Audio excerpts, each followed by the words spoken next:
Welcome to the Pit Village podcast. Thanks a lot for joining in. As always, sponsored by Prospect 27, pay monthly websites. Get yourselves online, prospect27.co.uk. Now, I want to talk about moving to Leeds. I'm a bit hesitant to say anything at the minute. Piers Morgan's just been booted off Good Morning Britain the other day. Let's say something stupid. Now, let's leave cancelled culture there. Let's talk about moving to Leeds. Now, do you need to move in order to be successful? What opportunities are you missing out on by not moving? And why would you move, especially during a global pandemic? So again, welcome to the Pit Village podcast. It was started in South Elmsall, but now I've moved to Leeds. I'm in the big city of Leeds. And people will say, why, Carl? Why have you moved out of village? It's not that bad. It's not that bad. Why have you had to move? It's not that bad, mate. Well, sorry, but you've been telling me for the last 3 years that you want to move. And how are you going to move when this happens and that happens? And in 20 years, you're going to do this? You're going to move abroad and all this? Sorry, mate, that I've done it in 2 weeks and not 20 years. I don't want to wait about. So this is the whole point. You'll see who you have in life when you move. You'll see what they're made up of. You'll see what your friends and the people around you. And they'll say things like, oh, when it all opens up, you'll have to come through and see me. When comedy clubs open, we'll go, have a couple of, things are never going to open up. Things are never going to open up. We're going to war. The economy's going to collapse. Okay, mate. I'm sure you'll be safe then in Elmsall from the war. I'm like, why are you still here? If you're 100% certain that things are going to collapse, why don't you send it now? Save yourself the time and the suffering and all that. If the game's all rigged and the depopulating planet and all this. So people question you. Start questioning you. Oh, why have you done this? Cities will be the first to go, I'll not be in Leeds anytime soon. Okay, mate. But then you get other people and they say, oh, how's it going? Yeah, I'll come see you. Yeah, this and that. I like that. And what you notice is, they're the more successful people in life. The people who are saying things like, good luck. So you get, what all I'm trying to say is, when you do move, before you know how you feel, you'll know what others are made of. You'll start to see what others are made of. And how many people you've got in your life who you actually want to keep. Now, people ask, oh, you're loving it? Are you liking it? But you're loving it, aren't you, in Leeds? You say, yeah, it's the best thing I've ever done. It's the best thing that I've ever done. And for the first couple of days, that's how it feels. But then you go back home to the Pit Village, to South Elmsall, you get on the train back. Go and get some of your goods. And you see your friends and you see your family and you see your partner. And like, okay, I live in Leeds. I better get off.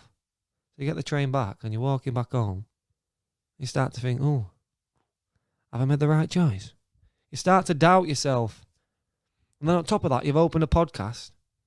You've been speaking out about death, debt, bereavement, mental health, raw topics, things that you've been through over the last couple of years. And all you know, all you've got at the end of the day is what you've done, what you've said during that day. You laid in bed, the thoughts are going through your head, and that can be hard. But I needed this. I needed to move, become independent, focus on myself, and do a bit of self-healing. Because what I have realised by moving to Leeds, and it has only been a couple of weeks now, you feel great when you first come. The days pass, the days go slow, but the weeks go fast. And you realise that I'm a broken human being. I am a broken human being. I haven't processed all my emotions, bereavement, the debt. So yeah, I suffered a bereavement, went out and restored my life. Suffered another bereavement, lost my job. I gave up my house and opened a business, moved back into the parents. So then I've got to maintain a relationship with my partner that I'm trying to rebuild, my parents, trying to heal the relationships that I may have broken with others. But then you, where are you? Where are you in all of this? You go back out, you search for 100 customers, you put all their needs above yours.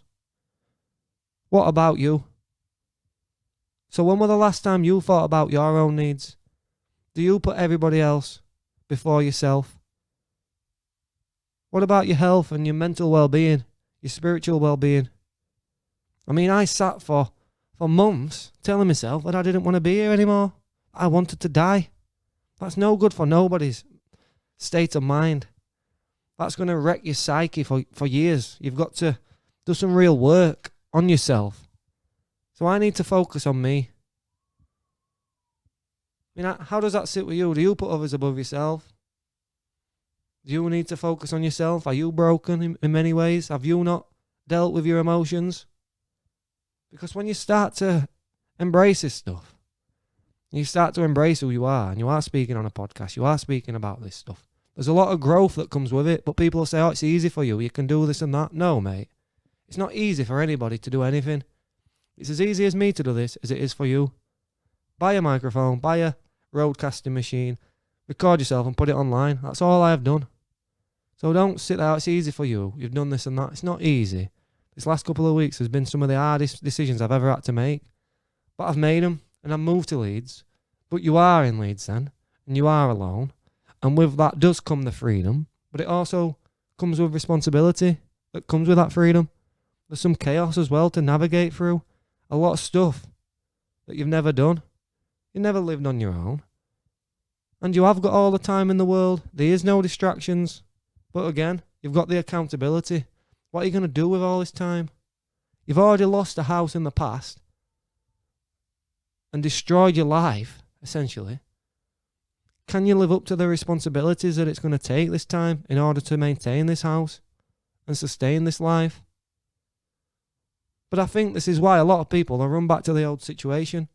Whether it's, I'm going to run back to the partner's house, or I'm going to go back to the job that I was in. They go back to the comfort. They don't like living alone, dealing with their own thoughts. Now that is a hard thing to do.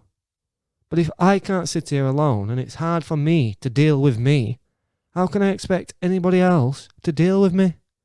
And this is the point. I've got to be able to rely on myself. I need to be self-reliant. Or how can anybody else rely on me? So you've got to put yourself first, and nobody else can do the work. You're responsible for your emotional, your physical, your spiritual, your mental well-being. And it's a powerful lesson that we can only rely on ourselves. And I've learnt that through moving to Leeds, because there is nobody around. I'm not down the road from my parents and my grandparents and my friends, and there's not a community of people around me that I know. It is just me. But then I start to ask, well, what can I do for others? I can start a podcast, I can speak, upload it online, and you start to create yourself a new vision based upon this move. So I made one large decision, right, I'm going to move to Leeds. That's disrupted my whole life and the plan that I had for the next couple of years. But then you take a step back and you start to think, right, well, what do I want to do? Who am I? You start to ask these important questions, and then the disruption that you've had within your life allows you then to build a new plan and determine the future. So, I mean, I've only just realised this. Too busy thinking about other people. And if I was still in South Elmsall, I would have never released this podcast. I would have never released this podcast, and now my aim is to have a podcast production studio. I'm asking myself, how do I do that? I'm building myself a new vision, and I'm building my life around this podcast. And it was something that I would have never released if I would have not moved to Leeds. Why? Because I'd have been thinking, oh, what does Joey think? What does Jimmy think? What does he or she think that's down the road who I'm going to see at shop? And who cares? Who cares what they think? And they probably don't care that you've even got a podcast. They probably don't even know. But by moving to Leeds, you get out of that little small village that you're from, the people that you've surrounded yourself with your whole life, out of that comfort. I am not from South Elmsall. I'm Carl from Leeds. So, automatically I'm competing in another league now. It's like another league. It makes me think at a higher level. I'm already in talks with a customer to produce a podcast for him. I'm creating a new vision. And by being in Leeds, I see myself as anonymous. I don't care what so-and-so thinks over the road. But also, I realise that I am in control because I made that large decision in my life. And now I can execute on this dream that I'm building for myself. And I'm fully accountable. And it's all in the small decisions every single day. Right, yes, let's move to the Leeds. Right, yes, let's open a podcast. Okay, mate, I'll interview one of my customers. Oh, Dan, don't you think this would be a good idea for you to do once a week? We'll just have you open your own podcast. And I can produce it for you and I can build on my skills. So here you are, you're in Leeds. It is lonely, it is frightening, but it's also peaceful and it's exciting. The idea that your life is dictated by you, not the pit village where you are from. And that pit village, South Elmsall, where you are from, that was built by people who at one time had to make moves in the masses to take on new opportunities. By moving to the village may not have the same opportunity as it once did. So how do we create the opportunities for ourselves that they created for themselves? We've got to take a leaf out of their book, the people that built the communities that we were from. And we need to move for new opportunities, to create new communities. So although South Elmsall may be a pit village, it is where I was born, it is where I was raised. But again, it's not where I'm from. So I'm grateful for the place. But I'm more grateful for the foundations I were able to create whilst I was in that place. That's now allowed me to go out and explore the world. So thank you to South Elmsall, but that's it. It's game, set, match. On to the big city now. We're in Leeds. So that's been my story of moving over the last couple of weeks. I'm out of the pit village, but we are still on the Pit Village podcast. As always, sponsored by Prospect 27, pay monthly websites. And we'll be with you for another episode tomorrow. Thanks a lot once again for your time. pitvillagepodcast.co.uk